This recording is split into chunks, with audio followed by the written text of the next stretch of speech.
New Zealand beats Sri Lanka 2-1 in a 3-match T20 series, but in reality, it's Sri Lanka who should have won the series 2-1. In the first T20, New Zealand scored 172 for 8, with Daryl Mitchell 62, Michael Bracewell scoring 59, top 2 highest scorers.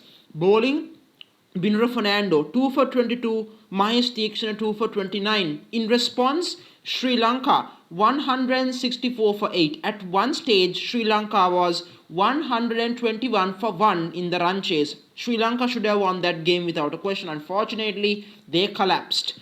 P.NISSANKA scoring 90, KUSEL MENDIS 46. Bowling, Jacob Duffy 3 for 21, then Matt Henry 2 for 28.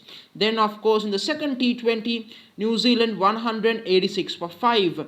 In their first innings, Tim Robinson 41, and then Mark Chapman 42, Mitchell Hay 41. Bowling, W.HASARANGA 2 for 28. Bowling, NUWAN THUSHARA 1 for 25.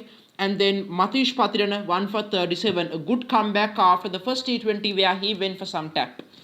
But in the Sri Lankan chase, they were bowled out for 140 plus in the run chase, unfortunately. Nissanka 37, KUSEL PERERA 48. Bowling, Jacob Duffy 4 wickets, and then M.SANTNER 2 wickets with the ball. In the third T20, Sri Lanka won like they should have actually won in the first T20. Sri Lanka first innings they scored 218 for 5 with KUSEL PERERA 101. Glorious T20 100 without a question. CHARITH ASLANKA 46, and then bowling Jacob Duffy 1 for 30, M.SANTNER 1 for 36 in 3 overs.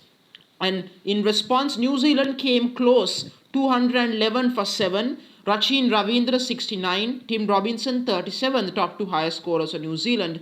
Bowling CHARITH ASLANKA 3 wickets for 50 runs, but don't worry, don't about the 50 runs. It's T20. Bowlers do go for runs, just so you should know. And then W.HASARANGA 2 for 38 with the ball. Overall, this T20 series where New Zealand won this thing 2-1 really should have been a case of Sri Lanka winning it 2-1. Because in my opinion, apart from the second T20, Sri Lanka played better cricket than New Zealand.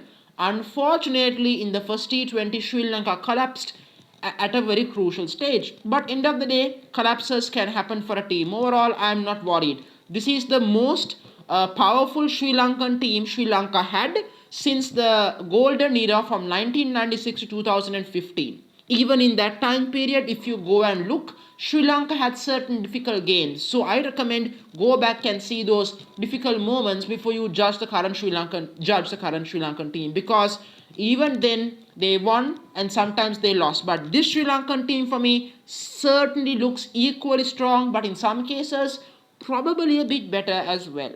So overall, thank you very much for joining me on the show. Please subscribe, share your thoughts in the comment section. Thank you very much.